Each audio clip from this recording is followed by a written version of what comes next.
This is Python's Paradise. This is your host, Greg Gilbert, aka the Python Hyena, straight out of Fredericton, New Brunswick, Canada, here on July the 16th, 2022.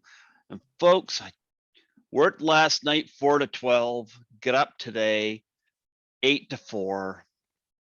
But after work, got my head shaved, which resulted in a nice head massage, which I needed. But the best part of my day is right now, because I get to talk to an author, a photographer, an all-around cool human being. Scotty McCoy told me all about her. And I said, yes, I'll have this person on my show. Folks, I have a wonderful photographer, still photographer on many John Carpenter films, Kim Gottlieb-Walker, Walker. Welcome, Kim. Thank you. Glad to be here. And looky what I have. Look at that. Look at that. I'm showing this off. There you go. This is a great book. You got a lot of interesting pictures in there. And with the exception of The Fog, I've got all these John Carpenter movies on Blu-ray here that you have on here. Nothing against The Fog, I just don't have it, but I got the other ones that you've worked on here. But yeah, you had quite an association with him, but I think my first question, I always ask people about their background and how they get started. And I know you kind of went into that a little bit with me whenever we before we started recording, but I'm going to let you go into it because you have some photography that goes back, and I would love for you to go into that for me. Well, my mother was a portrait photographer's assistant in New York when she met my father. Mm-hmm. And so I have pictures, which I will show you, of my mother that were taken by that portrait photographer. And look at that. I'm glad you know how to do this because it screws up for me. And those are the pictures of my father that she took when they were courting. And he took all of my baby pictures with a big speed graphic, one of those gigantic big box cameras. Okay. And my mother was the one who really taught me about light. She taught me to look at the way light reflects off people's eyes and their bone structure, and that the real key to photography is the use of light and dark. And so she was really my first teacher. Wow. So, and when I went off to school, I started my freshman year at Berkeley. She gave me her little fixed lens 35 millimeter camera to take with me. Mm-hmm. And the free speech movement happened during my freshman year. And I will show you, it was literally the first, let me get these out of the way. It was my first experience shooting journalistically. And here you can see there's Joan Baez, who was singing to the crowd, and the crowd growing and growing, and the people taking over the students taking over the administration building and dropping the free speech movement signs. What year was this? Do you know? This was 1965, I believe. No, that was before my time. Yeah. Well, I'm old. I'm 75. So. Oh, come on. You don't look it. Oh, thank you. I just turned 50, you know. Well, you don't look it either. I've been told that too.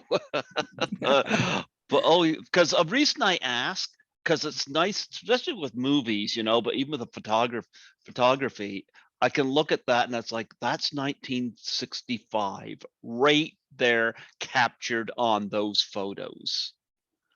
Great. My favorite part of my job is being a historian. Mm-hmm. It's much more being a historian than being a general photographer, because first of all, I really pick the moments. I don't shoot at random. I always wait for a moment that's significant in some way. And my greatest joy comes from taking pictures that people will treasure later in their lives, that they'll be so glad that they have. And working on a movie set, I love being the historian because it's more than just the production stills. It's the whole process of making a movie. And every single person is important. And so some of my favorite pictures are pictures of crew doing their jobs and, that they're grateful to have. Well, you've done a number of films, and like I said, I got this beautiful book right here, and I've you got a lot of great pictures in this. Now, John Carpenter, you've done a lot of films with him, and of course, Deborah Hill, no longer with us. Talk about Deborah Hill. Deborah was absolutely amazing. I don't think she was even 5 feet tall. She was a tiny little thing, but what a dynamo. She knew exactly what was needed to make a film production run smoothly. And she was very good at making sure everybody had what they needed to do their jobs. And John was always very clear about what he needed shot by shot. He would have, illustrations of each frame, and she just made sure that he could just make his film without having to worry about anything, that everything was taken care of. And she's the one who got me into the union too. I first met her when I worked on the very first film I ever worked on, which was so terrible it was never even released. But she was the script supervisor on it. And so that's how we met. And she went from that film to working with John when she produced and they wrote together Halloween. And then it was up to her to put together a crew. So she remembered the crew people she had worked on this awful film and invited the whole camera crew, which included Dean Cundy and Ray Stella. Wow. So, yeah. And that was before they got into the union too. We were all just starting out. It's interesting you mentioned her being a small person. Yeah, she was the point of view masked Michael Myers in that opening scene.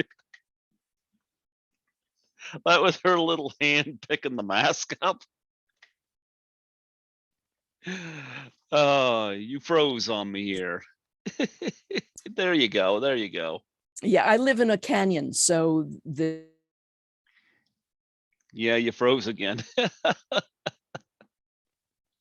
enough to fit underneath the camera and have her hand out with the knife in order to be the killer.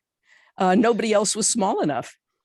So I was looking through this and there was a photo here that really tickled me. I gotta see if I can. Oh yeah, because you see, I'm a big PJ Souls fan. I love PJ Souls. Me too. I love that picture of her with the neck there where she's exposing her neck. Yes. And the one above it. Yeah. When the book was about to go to press, I discovered a whole proof sheet of portraits I had done of her when they were doing wardrobe tests and, preparing beforehand. And I really liked that picture of her. So I said, is there a way we can fit this in? And they said, sure. So we did it the day before it went to press. Yeah, I always loved PJ with her in this and Carrie and Rock and Roll High School. And I've always loved PJ. She's somebody I'd love to meet at one of the cons. I've heard very nice things about her. Oh, she's a nice person. Yeah. Yeah. Yeah. And Jamie is a doll. Jamie is wonderful. I admire her so much. She's really a good person. I actually got an autographed picture of her mom here in my collection, Janet Leigh. Yeah. But that was one of the things that was so much fun about working on The Fog, because she and her mom got to work together. Yeah. So that was really fun. Yeah. It's amazing because her mom was Janet Leigh, her dad was Tony Curtis. Mm-hmm. She was born the same year that her mom made Touch of Evil. And then when she was 1, her dad made Some Like It Hot, one of the funniest movies ever made. Yep. And then when she was 2, her mom was in Psycho. And I had the pleasure, I've had Alfred Hitchcock's granddaughter here on the show, so that was a lot of fun. And I Nice. had the woman that doubled for Janet Leigh in that shower scene, Marley Renfro Peterson, on here as well. So it's some interesting stuff there. Yeah. But I've always liked Jamie Lee Curtis, and it's funny that she, thanks to Trading Places, she was able to branch out. Yeah. And then she was like hanging off a helicopter there, and True Lies, and basically admitting in a commentary track that John Cleese was the worst kisser she's ever been on screen with, and A Fish Called Wanda. Actually, it was John Cleese doing the commentary, and John Cleese said his response to that was, well, I don't think Archie Leach, the character, was a very romantic person. I actually got to work with John Cleese very briefly because I worked on Cheers for 9 years. Mm-hmm. And let me see if I can show you this picture. Hang on. Was he doing the silly walk? No, he's hugging Jim Burrows, who was the director. Let me see if I can do this. Hold on here. You'll get a kick out of this. This is John Cleese with Jim Burrows, the director of Cheers.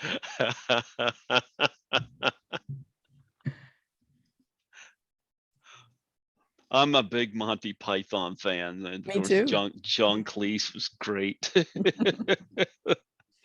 Absolutely. I saw on something online that they said John Cleese is one of the top 10 most intelligent celebrities, and I gotta agree with that, because the people behind Monty Python, they weren't stupid. No. They knew what they were doing. They were very smart. Graham Chapman had a very good background as well in education, and of course Terry Gilliam doing all the. I mean, when you watch something like Fear and Loathing in Las Vegas with the lizards scene, that's totally Monty Python all the way, all through it. It's all through it. So. I think they're a brilliant bunch, and sadly we lost Terry Jones not too long ago. Yeah. I always said Playboy missed the mark when they didn't have him on the cover as Brian's mom. That would have been pretty funny. Oh, I love it. I love it. But anyway, going back to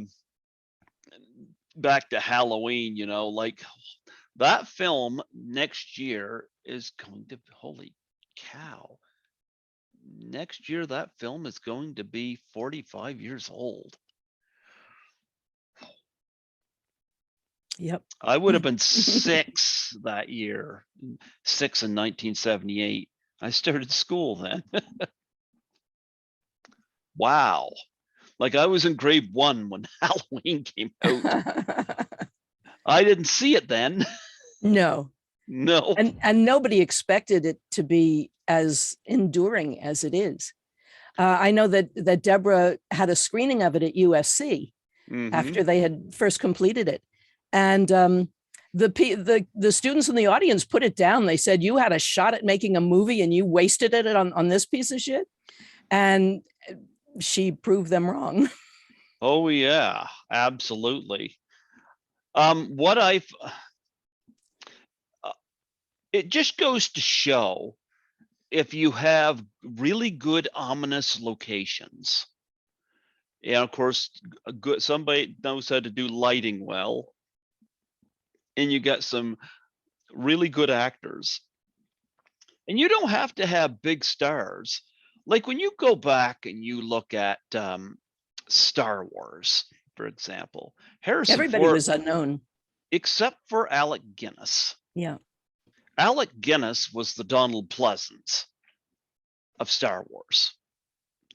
And Harrison Ford had only been like a teeny tiny bit part in American Graffiti. American Graffiti, right? Yep.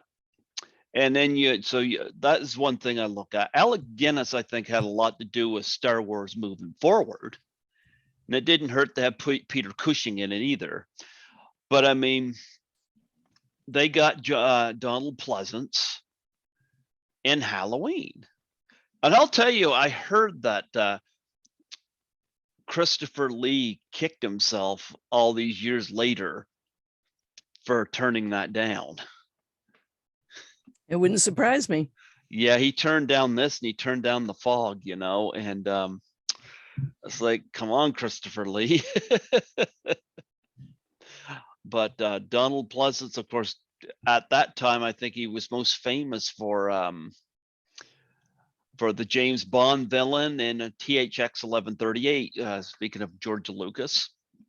So it was, what was the atmosphere, especially from your vantage point, when Donald Pleasance shows up on set? Because not only is he older than pretty much everybody in the film, he's the one who really he was the veteran of that whole thing. Well, that's what was so wonderful about him, is that he was a real pro. Mm-hmm. And a pro understands the importance of the stills and hitting your marks, and it makes it really easy to work with. And he was lovely to me. Yeah. So and working with John, oh my God, working with John was heaven. John would do things for me that I don't know any other director would do for his still photographer, because John really understood how important those stills were going to be to selling the movie, to getting people interested in the movie, to creating the atmosphere, letting people know what the feeling of the movie was going to be. And so whenever there was a scene where I couldn't really shoot, because I didn't have blimps for my cameras then. I mean, this was really the first feature I ever did that got released. Mm-hmm. And I didn't have soundproof blimps for my cameras. So if they were doing a scene that was inside with quiet dialogue, I had to wait because they would hear the click of my camera. So if it was a scene that I really needed the shot of, and I had to wait until afterward, I'd say, be sure to let me have this one, John. And when they did the scene where Nancy Steffens as Annie gets killed inside the car. Oh, you mean Nancy Loomis, now Nancy Keys. Yes. Nancy Stevens was the nurse. Yeah, that was in Halloween too. Sorry. Yeah. Yeah. But when Annie gets killed in the car, the only angle you could get that shot was in the window of the car. And so the movie camera took up that whole space. So when they were done, I said, John, I need this one. And he said, okay, pull out the camera and do it again for Kim.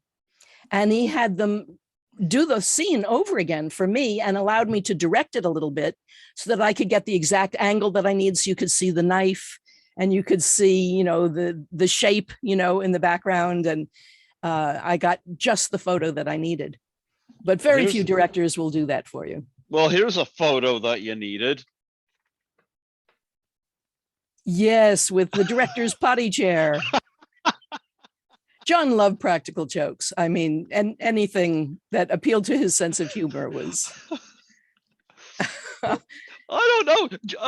Sean, I've had Sean Clark on here a couple times. I don't know if you're familiar with him. Yes, I know Sean. Yeah, I've had him on there a couple times. He said he loves John Carpenter, but he said that John Carpenter is king of the grumpies. John is a curmudgeon. I got to admit, in his old age, John has become a curmudgeon. But I still adore him. I absolutely adore him. And working with him was just a joy. It must have been really hard when, because I remember when Deborah Hill passed away, it was like, oh my goodness, because she worked so much with John Carpenter, and Yeah. So of course she went on to do another babysitter film, Adventures in Babysitting. And then she got into all kinds of other pictures like, Clue and stuff like that. At one point, she actually asked me if I was interested in producing. And I said, no, I'm very happy taking photographs. And there have been many times when I've thought, gee, maybe that wasn't the answer I should have given. I could have been Linda Obst. Yeah. Oh, well. But I'm much better off at taking photographs and writing novels than I am at producing. Well, one person we didn't ask about was Nancy Loomis. What were your memories of her? Well, it was really her first acting experience. She wasn't a professional actress. She was an assault in Precinct 13 before that. Yeah, but she was married to Tommy Wallace, and the girls just had a blast. I mean, Deborah was the one who made sure that their dialogue was authentic teenage dialogue. And they just threw themselves into it, and they really had a good time. They got along with each other, and the chemistry was there on screen. I gotta say, I saw Halloween Kills last year, and the one thing going through my mind is, wow, Kyle Richards looks great. She's not the girl in the pigtails anymore. Right. She looks stunning. They've on Housewives of Beverly Hills, they've used my photos of her in Halloween on a couple of episodes when they've referred to it. Oh, yeah. Yeah. Do you have many memories of her and Brian Andrews in Halloween? I don't know what happened to Brian Andrews, but yeah, he's still around. He's still alive. Okay. The kids were only on for a couple of days, but you know, they were pros. They knew how to take direction. They were great. Well, I always wondered, if she didn't become a housewife of Beverly Hills, she could have had her own business of helping people who are stuck in windows.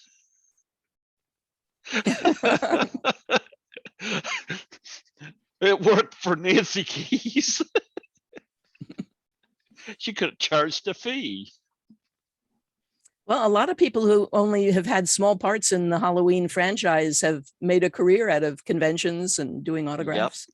Yep. Yeah, I actually find that funny because they found one of the female that was killed at the beginning of Friday the 13th, who's just seen in that first section before the title comes out. They found her, and they got her at a convention coming up.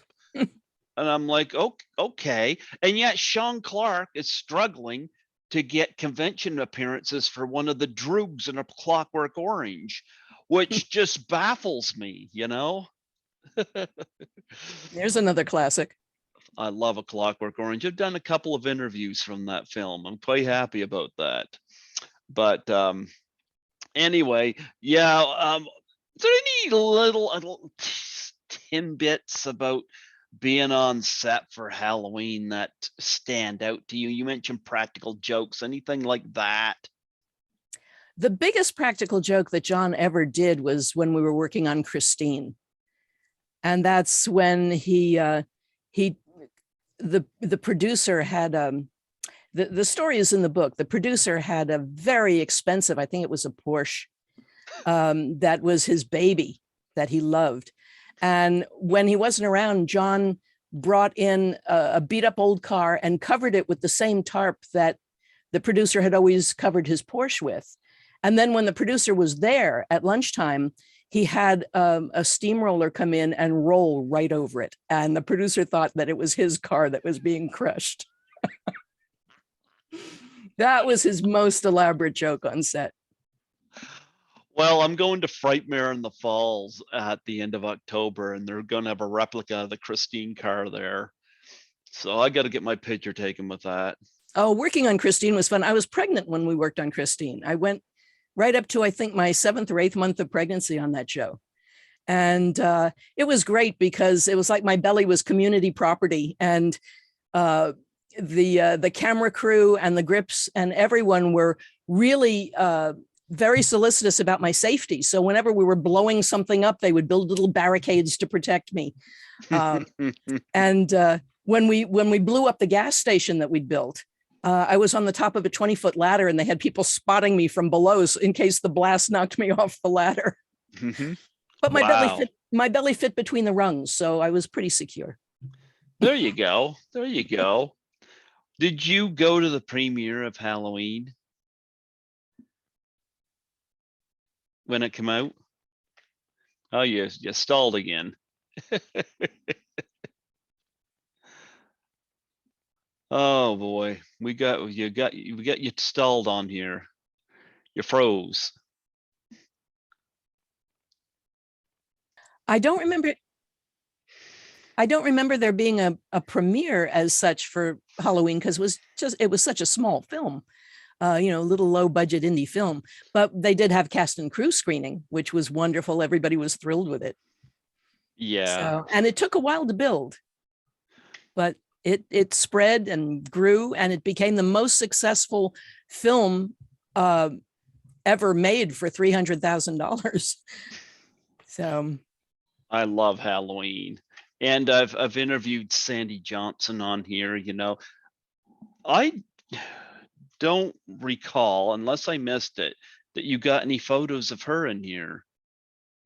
She played Judith Myers. Well, she was only seen from a distance through the window of the house. Okay. So there weren't any scenes that were in close. So I might not have gotten her because with the Steadicam, there wasn't really any way I could shoot while the Steadicam was doing its number, because it had a very complicated route to go past the window and into the house and up the stairs and all around. And it took all night to get the shot where they were moving light stands and shifting people around. And it was a very challenging shot to get, but it made it kind of impossible for me to get her with the boyfriend downstairs, because that was only seen through the window in passing. So I love Sandy. Sandy's awesome. I like this little get together. Oh, the wrap party. The wrap party was at John and Deborah's apartment, and John and Nick Castle and Tommy Wallace, when they were at USC, had been a band. Yeah.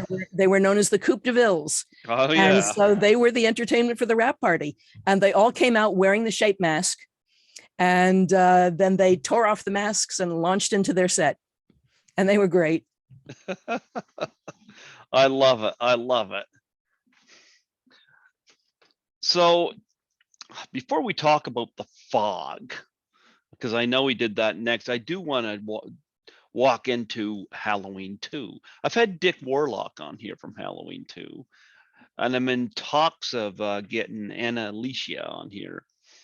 And and I got an autograph from Pamela Susan Shoup, who, if I'm in the hospital, I want that nurse visiting me. Pretty nurses. Yeah. Anyway, one of the things I admired about Halloween 2 is, for a film shot 3 years later, it does a great job of picking up where the last one left off, with the same look and the same feel. And I have a theory about how Deborah and John came up with setting Halloween 2 in the hospital immediately after. And that was because we made Halloween 2 right after we made Escape from New York. And we had the wrap party for Escape from New York a day early at a roller skating rink. And I broke my arm in 3 places during the wrap party. And Deborah Hill had to drive me to the hospital, where they wouldn't treat me because I didn't have a credit card or ID with me. So she pulled out a credit card and she said, "You take care of her." And she stayed with me all night long in that dark, spooky hospital while they set my wrist. And I'm convinced that that's what gave her the idea to set the sequel there. Oh, wow. I never heard that one. I know, because it's just my theory, but I think it's a good theory. Well, what's the theory behind a hospital having such low staff? Well, I'll tell you, at night, a small hospital at night, it's dark and spooky. There's not that much going on. It does work, I gotta say, But I mean, she was amazing. You know, she made sure they took care of me. And then we still had one day left to shoot. And I had to shoot that day because Escape from New York was a union film. And the way I was getting into the union was by getting 30 days on that film. And I had 29 as of the wrap party with one day left to shoot. So we had the wrap party on Saturday night. And then on Monday, we went down to San Pedro to shoot a raft and helicopter. There were all these things happening. And I shot it with my arm in a cast and on pain pills and just plowing through. And I got my 30 days and I got into the union, and I am forever grateful for that, because being in the Cinematographers Guild led to all kinds of other wonderful jobs as well, like working on Cheers and working on Family Ties and working on Deep Space Nine and Next Generation, and, you know, all kinds, the Bob Newhart show, all kinds of wonderful things. And also it provided me with a pension. And now that I'm retired, I don't have to live just on Social Security. I also have my union pension. And I thank Deborah Hill every day for having fought for me to get me in. Absolutely. And what do you remember outside that?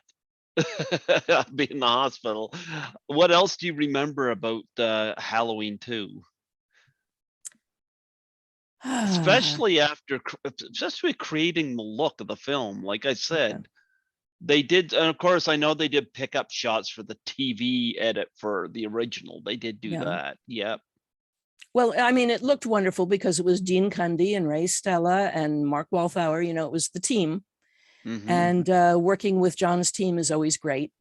It was Rick Rosenthal's first film, so I think he might have been a little insecure, but he knew all the actors from his acting classes, and so they were comfortable with him.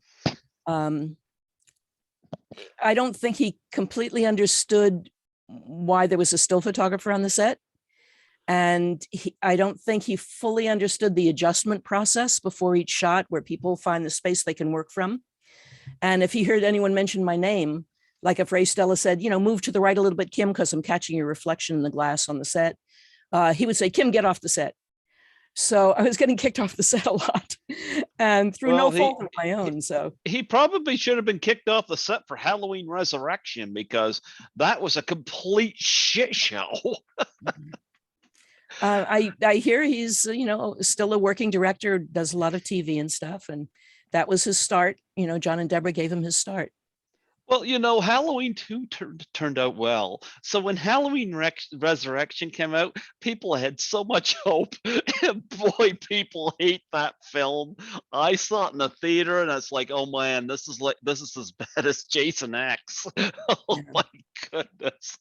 I mean, that's where they have Busta Rhymes go trick or treat motherfucker and all that. And I'm like, okay, they've completely jumped the shark with that 8th film. I think probably a lot of the sequels miss the point of John's filmmaking. Oh yeah, you know, I bet. John's model was Hitchcock. I love Hitchcock. He was not out to make a blood and gore film. He was out to make a suspense film, and was very successful at it. And I think some of the later sequels didn't get that. It turned into, well, I tell you what happened. 2 years later, I mean, Victor Miller, the screenwriter of Friday the 13th, said this himself. He said he and Sean S. Cunningham basically ripped off Halloween to create Friday the 13th, with an ending ripping off Carrie. This came from Victor Miller. He wasn't hiding any of it. And when Friday the 13th came out, it was blood and guts. So 1981, you had, I think, more slasher films than any other year. And of course, 2 of those slasher films were Friday the 13th Part 2, which upped the ante, and Halloween 2, which had a lot of blood in it. But if you look at the original Halloween, you're not going to find blood. Exactly. Everything's implied.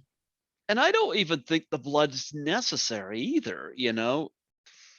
It's about the anticipation and the shock when things happen. It's not about the gruesomeness. Exactly. Exactly. And nobody was anticipating Halloween Resurrection. Nobody, or what Rob Zombie did in Halloween 2 with that white horse. We're still like, what?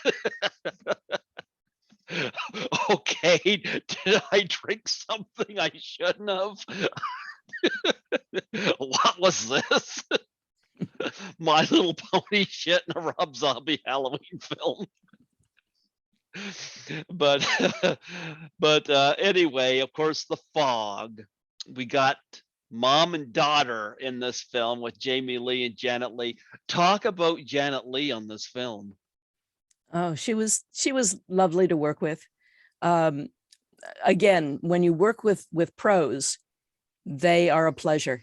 It's only when you have like brand new actors or actresses who don't really understand everything involved with the process, where sometimes people can be difficult or complain about you being in their eye line or not understand why you're there. But the pros understand, the pros cooperate. Who's been difficult? Are you able to say? I worked on one TV show that had an action star hero and a ditzy heroine. And it was an intimate 4-camera show shot on a soundstage. And the action hero was not used to being in an intimate situation. So his direction was that I had to stay out of his eye line at all times, which meant I could only shoot him from the side with a long lens. All right. So that was the first challenge. The ditzy actress, when we were about to start shooting the first scene, they were just about to roll and she said, "Stop, everyone stop." And the whole crew came to a stop. And she walked up to me and she said, "You're not planning to shoot this, are you?" And I said, "Well, yeah, that's my job." And she said, no, when I'm acting, you may not shoot. You may shoot rehearsals, but you may not shoot when I'm acting. And so the producer came running down from the stands and said, "When she's on set, I want you to put your equipment down and back away from it or you're fired." And I said, okay, whatever the producer wants. So I spent the entire season only shooting the main actor from the side with a long lens and not being able to shoot her at all, because in rehearsals, she always had on her reading glasses. She had paper tucked in her collar to protect from the makeup and a script in her hand. So there was absolutely nothing that could be used from rehearsals. So it was kind of an agonizing season. I was with them for the whole season. And I'd watch one production still after another go by that I was not allowed to shoot. You know what? I would have just not shoot her at all, I wasn't allowed to, so I didn't. And at the end of the season, the producer said, "Well, thank you for not shooting." And I said, "Well, thank you for not firing me." So that was one of my worst experiences. You know what? I hate to say it, but I would have told him to piss off. And I would have said the same thing to her. Like, seriously, there comes a point where it's like, look, I'm doing my job, you don't want this. Let's compromise. What can we do to compromise? And then you got people, as far as I'm concerned, the ditzy actress, I don't know who she is. That's fine. You don't have to say. But I wouldn't have put up with that at all. Well, it was a paycheck.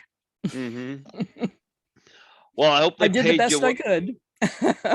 You know what? I would have just said, okay, there'll be no photos of this, and whenever I was doing a magazine article, I would have talked all about it. Well, they didn't have a whole lot of art to help sell the show with, but they knew that I was under orders. So, wow.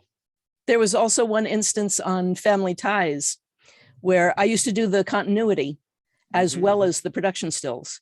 And before each scene, all of the actors would come out and stand so that I could get a shot of their full wardrobe and their hairstyle and whether there were sleeves rolled up or anything like that. So that, because they would shoot it during the day and they would shoot it again at night for the audience, and they had to match. So for continuity's sake, everything during the day had to be documented so that they could match it at night. And there was one show where Justine Bateman was the main subject of the show. And she had a lot of lines to remember, and she was kind of nervous about it. And she came out on set, and I was ready to photograph her. And she said, no, get me afterward. So I waited until the end of the scene. At the end of the scene, she ran off. And so I didn't have the continuity pictures. And when they did it again that night, something wasn't the same. And they had to do reshoots on another day. But they knew that I had been there ready to shoot and that she hadn't cooperated with it. So she got called on the carpet. Good. And after that, there was no problem at all. Everybody was, ready to be photographed before the shot began. So. Yeah, because you're not in the way. You're like, I've interviewed Dave Friedman, who had done still photography on Grease and Enter the Dragon and movies like that. So I totally understand your position with this, and he didn't have a lot of bad things to say, he definitely loved Olivia Newton-John, but what I'm hearing from you right now, it's like you're trying to do your job, but you got all these heavyweights out there that almost feel like they have to throw their weight around. They're just trying to do their jobs, and they just don't need a distraction. And I try not to be a distraction, but to get it done. So they're throwing their weight around. Let's go with what I said. I'm glad it was you and not me. I probably would have gotten fired. But on both Cheers and Family Ties, it was really like a family. And I was the family photographer. So when there were events going on, like baby showers or bar mitzvahs or whatever, I was the family photographer. I took care of it for everybody. There you go. Well, talk about working on the fog. We just recently lost Hal Holbrook, of course, who's in that, and it doesn't matter. My mother had such a crush on Hal Holbrook, and she asked me if I could get an autographed picture from him. So during the shoot, I had a picture of him, and I asked him to sign it to my mother, and I asked him to write on it, "Dear Blanche, thank you for the greatest night of my life." And she flipped out. She loved it. She had it on the piano. And then when I worked on Cheers, I had Ted Danson do the same thing. So she had these pictures on the piano of these actors saying, "Thank you, Blanche, for the most wonderful night of my life." I love that they were willing to do that. Oh, yes. Lovely people. Really lovely people. Yeah, I'll always remember Hal Holbrook as Deep Throat and All the President's Men. Love that movie, and he was great in that. Yeah, wonderful actor. Yeah. What stories do you remember from the fog, other than it was foggy? Well, fog is difficult to shoot. I bet. You can't take a light reading. And also it starts low and rises. So if we were shooting in a small room, the only place I could shoot from to get what the movie camera was getting was to be directly underneath it. And then they'd pump the fog into the room, and the fog would gradually cover me up before the scene was over. So it was a challenge working in fog. The main thing I remember is that John said he never wanted to work on a boat again for the rest of his life. He had some seasickness problems. And so it was not his favorite place to shoot on the water. So, what was I going to say? It was really fun being on location. I was going to say Tom Atkins. I've heard a lot of stories. All the ladies seemed to like Tom Atkins. Were you one of them? Well, he was a very sweet guy. I mean, I didn't have a crush on him or anything. Well, you're the first one I've heard to say that. Really? I think I have a picture with Tom. Let me see if I can find it. You can go ahead and ask more questions while I'm looking for it. I'll ask more questions. Of course, the fog was the follow-up to Halloween, and Adrienne Barbeau, of course, is in this. I've had her on here. I love Adrienne Barbeau. talk about her. Oh, Adrian was so sweet. Oh, I have a picture of me and Tom Atkins from a recent convention. Oh, okay, I gotta see that. How I can show you grandfathery that. he looks like. There you go. Look at that. Now I know why they call him the Silver Fox. Very sweet guy. And, part of John's, stable of reliable actors that he could, that he used in almost every film for a long time. I'm surprised he didn't keep using PJ Souls.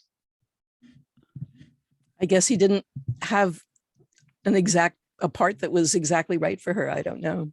I know you didn't work on this film, but I was excited when he did They Live and worked with the Rowdy Roddy Piper. That I was happy to see, Yeah. Yeah. Now, Escape from New York. I enjoy that. I've interviewed several people from that movie, including Ted White and Dick Warlock both worked on there as stunts, and I think Joe Alves worked on that as well, and of course, who created Bruce the Shark in the Jaws movies. Mm-hmm. And I don't know whether he did some miniatures for that or what, but and of course, I've had Barbeau on here. Mm-hmm. Escape from New York was the film, of course, that proved to everybody that Kurt Russell could not just be a Disney kid. That's right. That was his big breakout. Yep. He did Fox and the Hound the same year. And also James Cameron worked on Escape from New York. Mm-hmm. And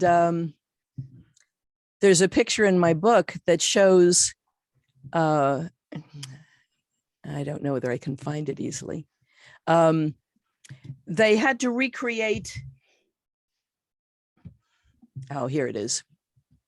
They had to recreate Central Park. Mm-hmm. And so he painted the skyline of Central Park on glass.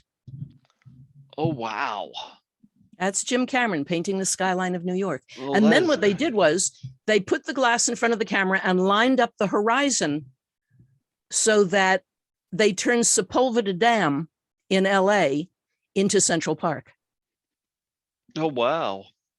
And the only problem, and it was something that it didn't occur to them, was there are helicopters that fly in and they drop care packages down into Central Park. Mm-hmm. And they fell behind the skyline because the skyline was close to the camera and the packages were falling on the other side of it. So it didn't quite work. And there was something that John and the crew used to do every time there was a mistake. Let me see if I can remember what I have it under, because it's in the book. It's there it is. Whenever something went wrong, you cover your nose and you cover your balls because we're going down. Well, Escape from New York had a great cast in it, and you had a lot of veterans in that. Lee Van Cleef, Ernest Borgnine, Oh, yes. Harry Dean Stanton. It was so much fun working with them. They have such great faces. I mean, Ernest Borgnine has the most wonderful face to photograph because he's got all that character, all of those fine lines and everything. Mm-hmm. I will show you one of my favorite pictures I did of him. Hold on here. He was Cabby. Yes. Look at that. You're right. And he had one of those faces that would just come right into focus, because there was no autofocus. You had to pick your point of focus. And working at low light levels, that can be really difficult. But Ernest Borgnine had the kind of face that comes right into focus. Oh, nice. Yeah, you had Donald Pleasance back for that. You had Isaac Hayes. Again, Harry Dean Stanton. I like him, Mm-hmm. And Oh, I'm trying to think of his name. Just a second. I'm gonna find him because you did some pictures in here from Escape from New York. Here we go. We're in Escape from New York. Lee Van Cleef, you know, wow. I heard he wasn't real well when this movie was being done. No, in fact, even just walking was painful for him. Yeah. But he managed to do it. This guy on the top, we most recently lost him too. But I always liked him. Yeah. Yeah. All of his part was done in St. Louis when the crew went there for 2 weeks. And I wasn't allowed to go because I wasn't yet in the union. And so they had to use a still photographer from that region for that 2 weeks. And they said, well, but don't worry, because we'll get back. You're still going to get your 30 days and you're still going to get into the union, but we have to cooperate and we have to use the people in that region.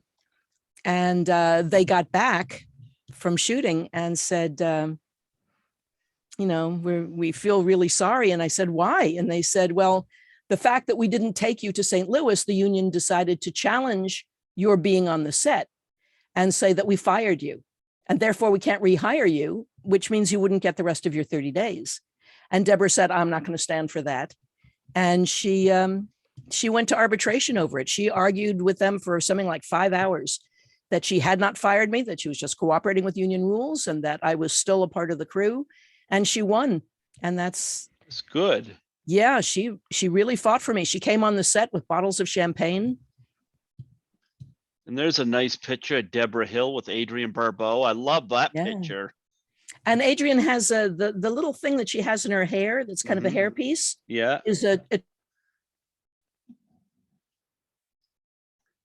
Yeah, you froze up a little bit here, but I am going to stick this on here and show it. Adrienne Barbeau.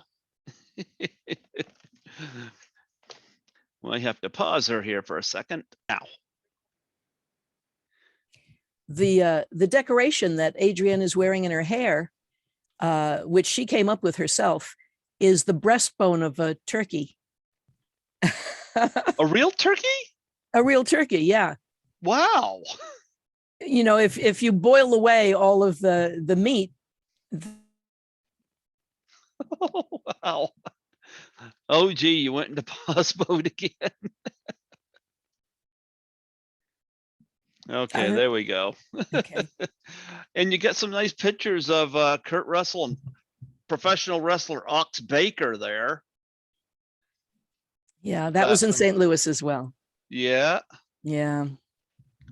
Did you meet Ox Baker? No. No. Because I didn't get to go to St. Louis. Oh. I was gonna say that would have been something. Yeah. Wow. And of course, Nancy Stevens was in that too. She was in Halloween 1 and 2. And I love the photos you got here of Kurt Russell with a stunt double too. Yeah, with Dick. Yep. Yeah. Oh yeah. I had Dick Warlock on here. I've had Ted White on here too. Love Ted White. But Dick was the one who tried to teach me how to roller skate at the rap party for. Well, he failed. Well, I was doing okay. I was actually doing okay. But there were some people in the roller skating rink who weren't part of the crew. And when they heard that there was a Hollywood movie crew there, they wanted to show off. And this guy who must have been at least 6'4" and 300 pounds went spinning across the rink and hit me from behind. And I went flying through the air and came down on my left arm, which is why it broke in 3 places. Oh, these pictures right there of Adrienne Barbeau and Harry Dean Stanton. I love those. Yeah, we were given a whole lot of Dr. Pepper. It was given to the crew, and all they wanted was to see that it was being used. So I went around handing cans to people and taking pictures so that they could show that we were using it. And that also resulted in the picture of Nick Castle with the shape mask drinking a Dr. Pepper, which is a fan favorite. Like that picture. Oh, Kelly. Kelly was the publicist on the film. She was only 19 years old. And she was the publicist on the film. But she loved getting that close to Kurt Russell. Well, there was a lot of flirting going on. I bet. Was there any flirting going on with you? Oh, no, I'm very good. I've been married for 47 years. Okay, so 40, you were 48 married when years. that movie came out, huh? Oh, yeah. Oh, so you were not allowed to accept advances by Tom Atkins. Tommy never put any moves on me. No, No. not even Donald Pleasance. No. No, that he didn't. No. Can't believe that. But Yeah. we had wonderful working relationships. Well, let's get to Christine here. I'm just kind of moving through your book here. You got some great photography, even the ones that aren't even on set, like the headshots, are great. Thank you. You got some beautiful stuff in there, the group shots. It's interesting. The crew pictures, I always made sure to get a crew picture because I knew it was something that everybody on the crew would treasure. Yep. And starting with Halloween, it was just a tiny little crew. And then for each film, the crew would get bigger and bigger and bigger. So you'll see in the book, there's a crew picture for each one of those films, and you see how huge it got for Christine. Well, of course, Keith Gordon in this. Now, Keith has been in some of my favorite movies. Keith is great. I love Dress to Kill. Love Dress to Kill. He's in that, and he was in Back to School with Rodney Dangerfield. He's also a really good director. And he learned how to become a director because when he was shooting Christine, instead of going to the Winnebago between scenes, he would stay on the set near John and watch what John was doing. So he had the best course he could possibly have in directing, and he took it to heart. And John always had a really happy set, and he was always really well prepared. And Keith learned his directing skills from John. Yeah, you get to work with De Palma and Dress to Kill. So he's had some really good directors on hand there. Yeah, he's worked with some of the best. Yeah. Now, and Keith was lovely. He was really sweet. And when I put together the book and I was, looking for some of the photos that I didn't have, he said, oh, I've got a whole lot of them that I've got in storage. I'll get them out for you. And he got them out and I scanned them so that I had everything I needed for the book. Look at that shot of the gang and the guy, the leader right there in the middle. Yeah, I staged that, because there's nothing like that in the movie. But I said, okay, I need a picture of all you bad boys. And I put them all together and we got the shot. Stu Charno there, who was in Friday the 13th Part 2. He survived that movie. Not this one, though. Yeah. Wow. And we staged a rainstorm. There's a shot where they're in the drive-in movie and it's pouring rain. And we staged that rainstorm. We had these tall things that poured the rain down, and it was very impressive. Explain that shot. I think it's when the bad boys, tripped him or something. I can't remember. I thought you asked him to get down his hands and knees and bark like a dog or something. No, that was just a production still. No, you weren't taking liberties with poor Keith. No. Now the car. Yeah. Now we're gonna have a replica at Frightmare in the Falls. You got to see the real deal there. There were several of them. Car. Oh. Yeah, there were several of them because they had to be in various stages of destruction and pristineness. So I love that shot. Yeah, that's where we're creating the rainstorm. Yep, love that shot. I love that I can show some of these off on here for the Zoom so others can buy your book. I think Scotty has it too. Yeah, I think they collected every Plymouth Fury from that year in the country in order to create the assembly line and to have the cars that they needed for the number that were being destroyed and the ones that had to be in good condition. And so that was a lot of Plymouth Furies. Alexandra Paul, any memories of her? Just that she was a vegetarian and she had to eat a hamburger, so they had to kind of fake the hamburger for her. You know, she chokes on it in the car because the car is choking her, but it had to be vegetarian. Had to be a vegetarian, but well, you Yeah. know what? Okay. Oh man, you got some great shots in here. I gotta show this one. I'm doing this also so people can watch this and look at these photos. Look at that. The crash. Yeah. You know how to And time those perfectly, you know? I was lucky that a new film had come out, a new film stock that was a color negative film stock for still photographers, and that had a high ASA because it was all shot at night. Almost everything was shot at night. And to get pictures of people running at night in a dark alley requires, you know, a pretty fast film. That's Larry Franco, our assistant director. Which one? That one or that one? He's got an inflatable duck on his head. Yep. Oh man, yeah. You got some great stuff in here. So what happened after I gotta show this one. You got a nice picture, Robert Blossoms. Oh, another great character actor. I love that picture because it really sums it up, the keys to the devil car, you know? I loved him in Home Alone as the character that was so misunderstood. I love that. John had a real knack for picking character actors who were terrific. I was actually surprised. Who's the actor? Who is the actor? I'll look it up. I'll figure it out because he's in a lot of Carpenter movies, including Escape from New York. Just a minute, because I'll figure it out here. He's gone now. He was in The Fog as well. So I'll get this up and I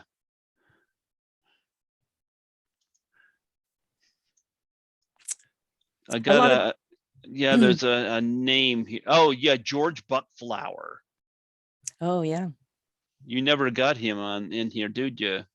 I think he's in a shot or two. Okay, well maybe one He of was, the. I think he was like backstage at the Wiltern Theater. Okay. And John F. Golf, who's in Escape or The Fog, I've interviewed him on here. He was one of the fishermen that gets killed at the beginning. Mm. Yeah. So I've had him on here. So what happened after Christine that you didn't work with John after that? Well, I had just gotten into the union, and the union had, at that time, they don't have it anymore, but they used to have a seniority system. There were 3 tiers. And when you first got in, you were group 1, but you couldn't really work until you were group 3 because the people ahead of you in line had first shot at things. And what no one told me was that if you had a history of working with a particular director, that you could be grandfathered in, that you could continue to work with them. No one told me that, and no one told John that. So when he did the film that he shot up north, The Thing? The Thing, right. The union didn't let me do it. And they didn't mention that I could have been grandfathered in. So he had to choose another still photographer for that. And that kind of broke the chain of working with him. But if I had to miss a film, that was probably the one to miss because I don't do well in cold weather and everybody froze their asses off. It was, it was not an easy shoot. So, oh, well. But then having been in the union, I was able to get on their availability list. And that's what led to the jobs on Cheers and Star Trek and Family Ties and Newhart and all of those. So. Okay, I gotta. And a lot of people have said to me, you know, your career has been so varied and so much fun that you ought to write a book. And I didn't want to write a memoir. I wanted to have more fun with it. So I wrote a romance novel. And it's called Lenswoman. And it's about a young photographer in the 60s and 70s who starts off working in the underground press and for record companies, and eventually works on movie sets. And it's about a romance with a writer director. And it's my agent is very enthusiastic about it, and there's some interest now from some publishers. So we'll see what happens. So is it based on you and maybe Tom Atkins? No, Tom Atkins does not play a part in it. But some of the behavior of my hero is like some of John's behavior on the set, where he made it easy for me to get the shots. So I had to bring up Tom Atkins because I listened to Sean Clark's Thing with Two Heads podcast, and anytime Tom Atkins' name is mentioned, they call him the Silver Fox. All the ladies like him, you know. Here, I will show you the mock-up I did for the cover of my my novel. I mean, it may change when the publisher gets a hold of it, but this is the mock-up that I did. Oh, I like that. A romance of the 60s and 70s. I like that. Thank you. Nostalgic. For me, it would be nostalgic. And it's a lot of fun. It really gives the reader a chance to experience what it was like to live in the 60s and 70s, and to be involved in the underground press, and to work on movie sets and TV sets. So it's a fun read. So I'm going to give you a hard question. Who did you like working with most in all these films? Who would it be? Deborah Hill? Oh gosh. Well, Deborah wasn't, on the set constantly, so I wasn't working with her nonstop the way I was working nonstop with John. And John is certainly one of the most wonderful directors I ever worked with. Although Jim Burrows is like the best sitcom director in existence. He's amazing. I've just been very fortunate in my career to work with so many wonderful people. It would be hard to pick out a single favorite. Because I'm looking at your IMDb, and it seems to me that I'm kind of limited on here what I can see, unless you stopped at a certain point. Well, you should check out my website at lenswoman.com. Okay. Because it has a sampling of different parts of my career. So it has my portraits of Jimi Hendrix. Okay. Oh, you got the pause there again. Okay, Jimi Hendrix. I knew you were involved with music in some way. Yep.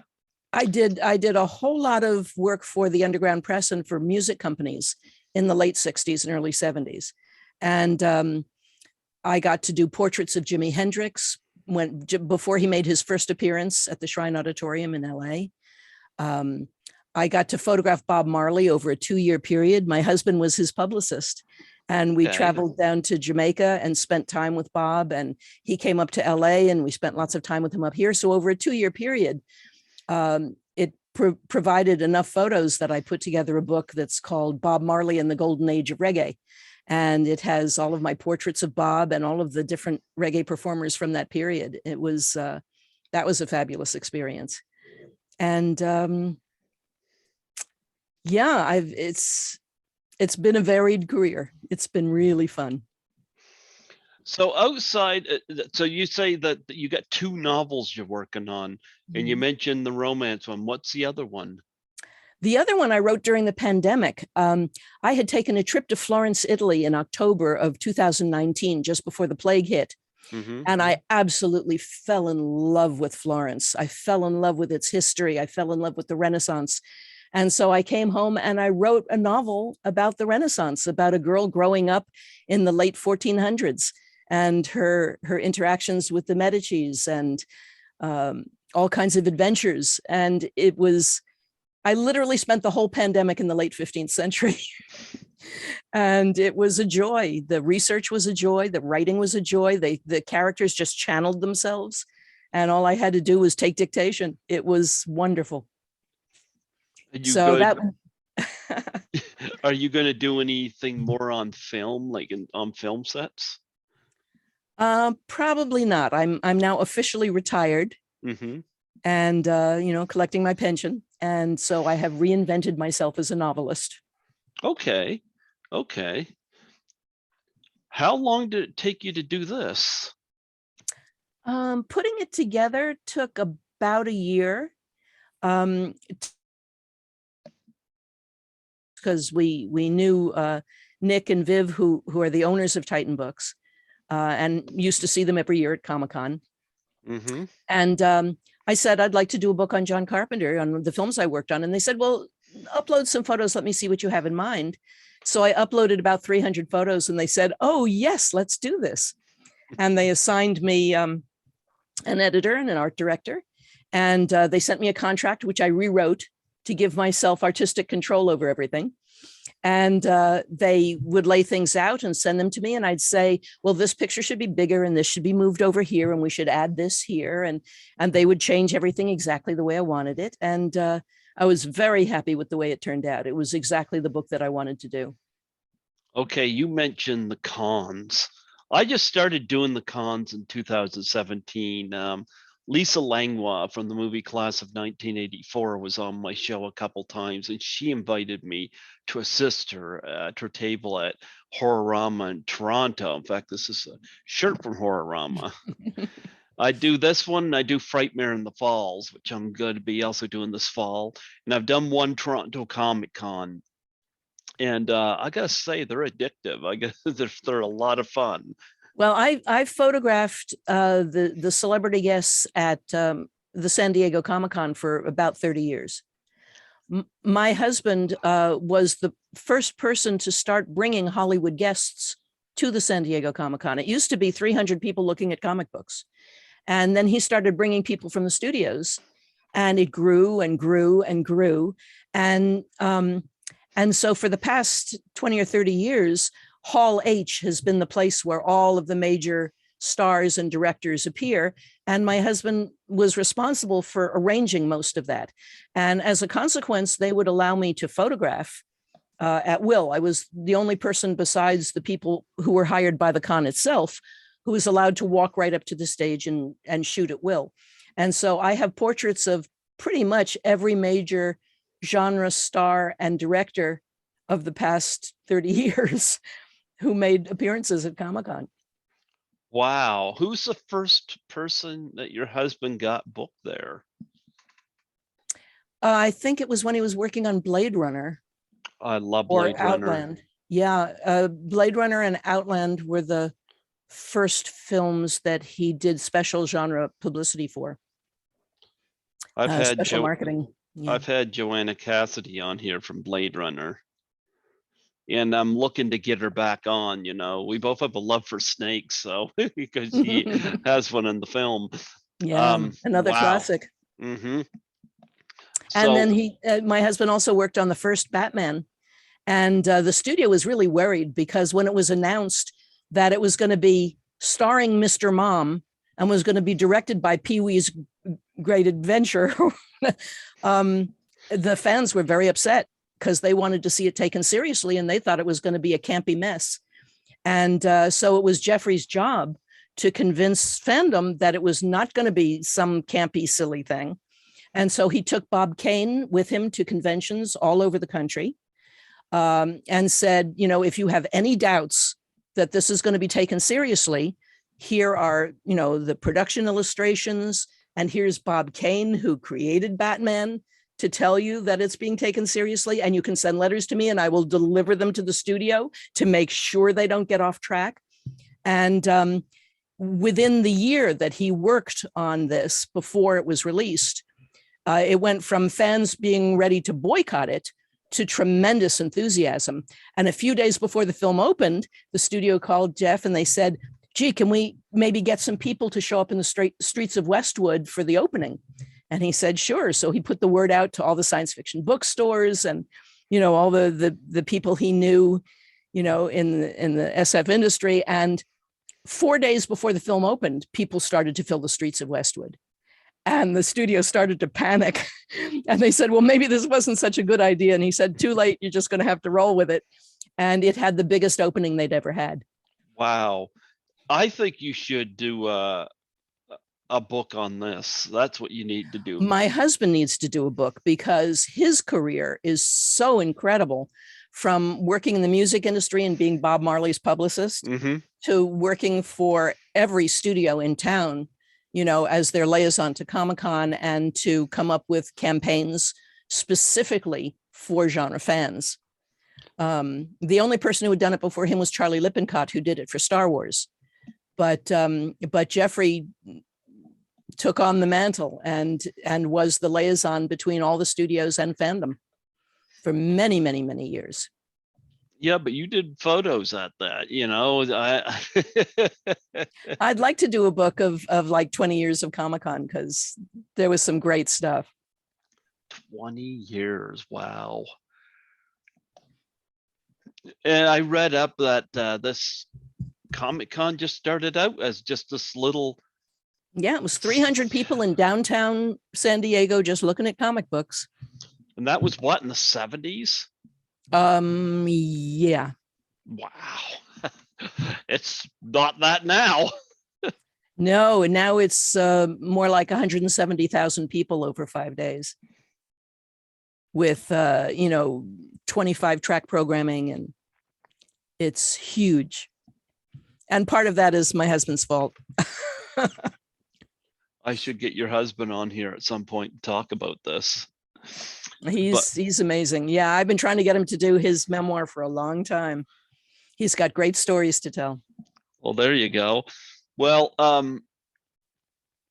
who have you met at these Comic Cons that blew your mind? Well, I mean, there's kind of an amusing story that Jeffrey was working with Arnold Schwarzenegger, and my daughter had been in Ireland doing a student thing abroad, and was coming back early from it so that she could come to Comic-Con, because she never wanted to miss a Comic-Con.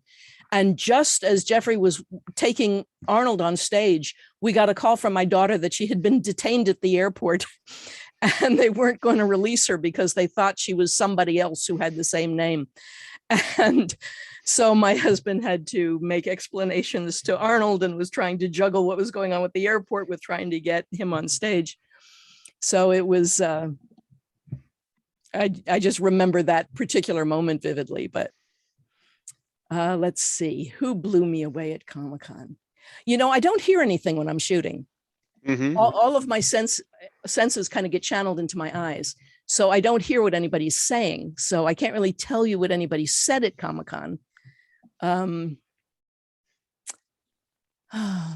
remember Angelina Jolie was really sweet with the fans. And I've heard. Yeah. And so was Jamie Lee Curtis. Someone said something to her about how her bravery, her character's bravery in Halloween had gotten him through some really rough times. And she came off stage to give him a hug. And she's really such a sweet person. There you go. There you go. Now, here's a huh? Yeah. Oh, and my husband also arranged for Tom Cruise, when he was in an interview with the Vampire, to appear at a convention in Colorado. And he was wonderful with the fans.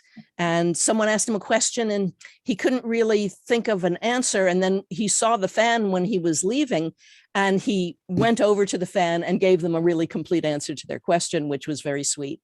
And when it was all over, he sent a lovely thank you letter to my husband, which I thought was really, really nice. I've heard a lot of great things about Tom Cruise, despite any of the jumping up and down the couch and stuff you hear. Yeah. I hear wonderful things about Tom Cruise as a person. Yeah, he was very kind.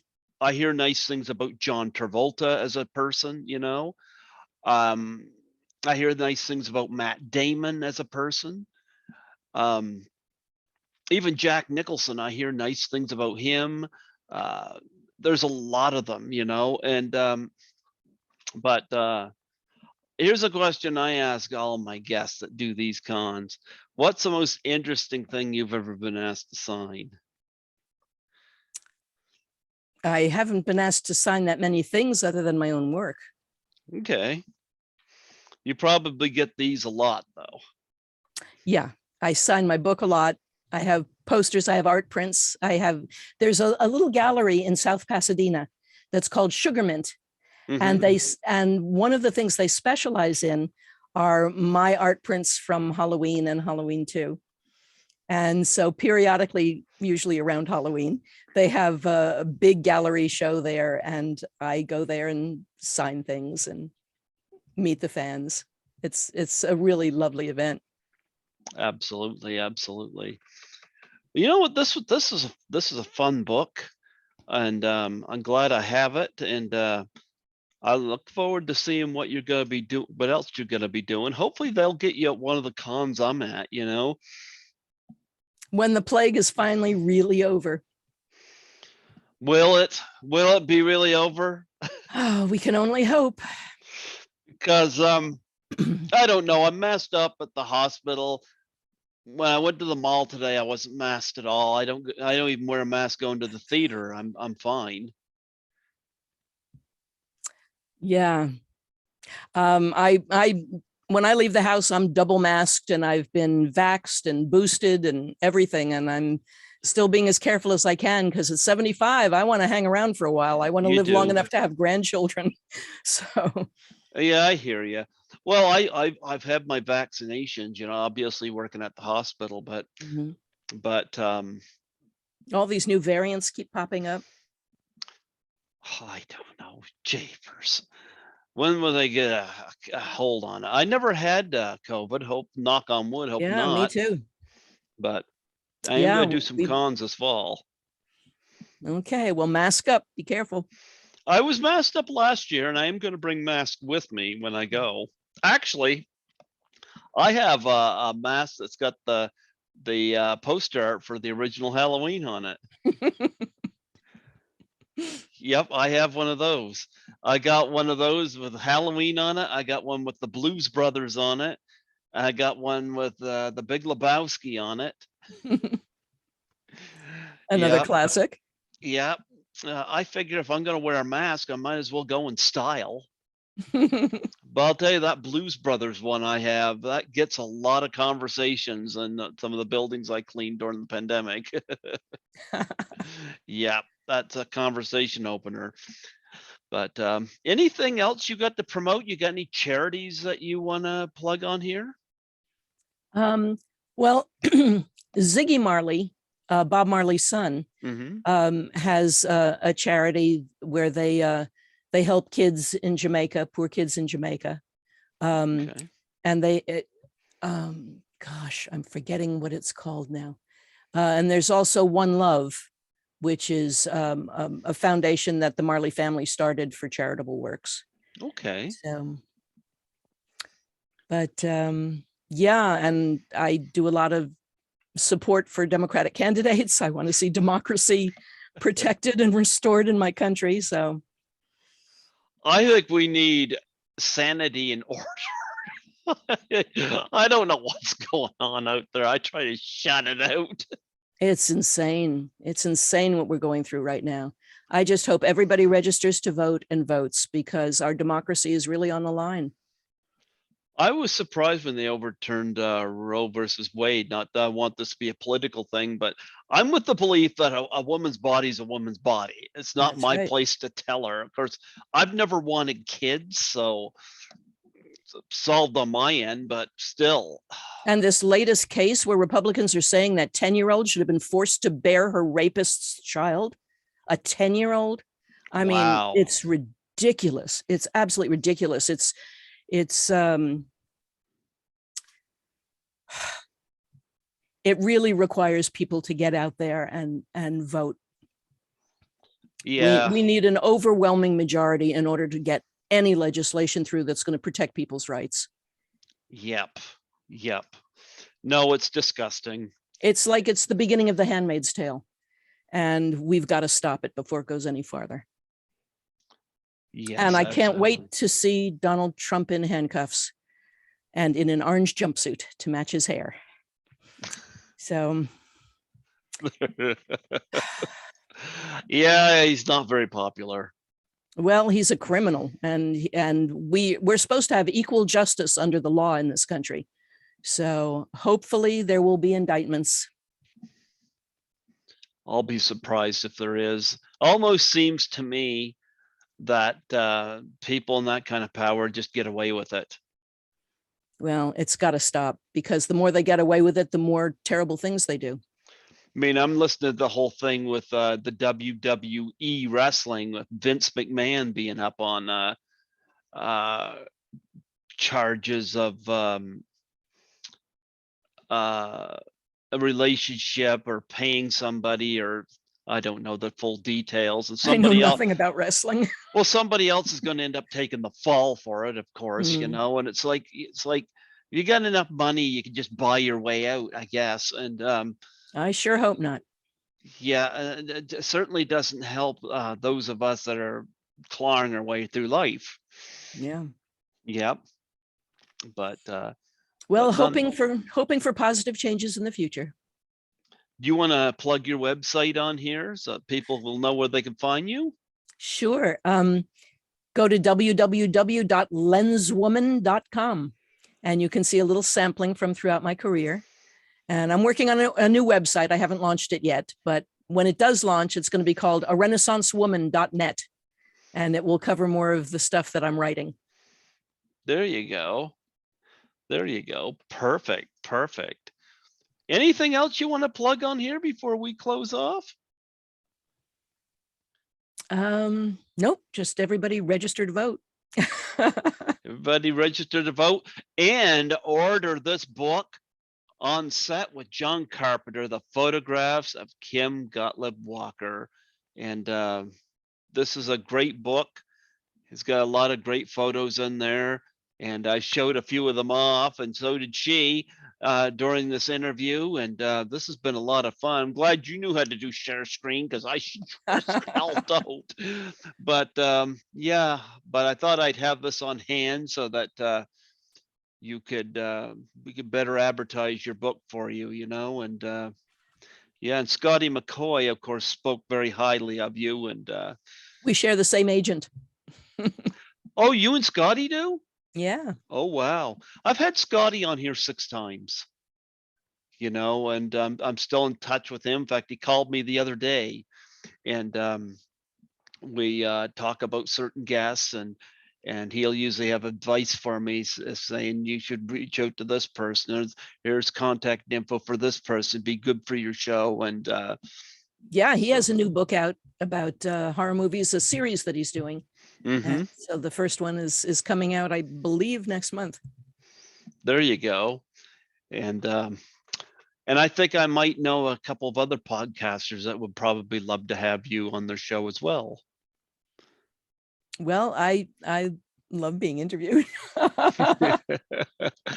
Well, you know what? This was a lot of fun. And like I said, after working at the hospital for 8 hours, you know, what a great way to end the day for me. Well, close to it. Yeah, it's between 7 and 7:30 here, so it's not quite the end of the day. Although my cat is asleep somewhere, and every day is the end of the day for him until he eats. Well, thank you very much for having me on. It was a blessing. It was a pleasure. I'll send you the link whenever it is ready. And God bless you. And as my English teacher always told me, keep writing. Keep writing. I intend to. There you go. All right. God bless you. Thank you so much for allowing me the honor. Thank you very much. Bye-bye. Bye.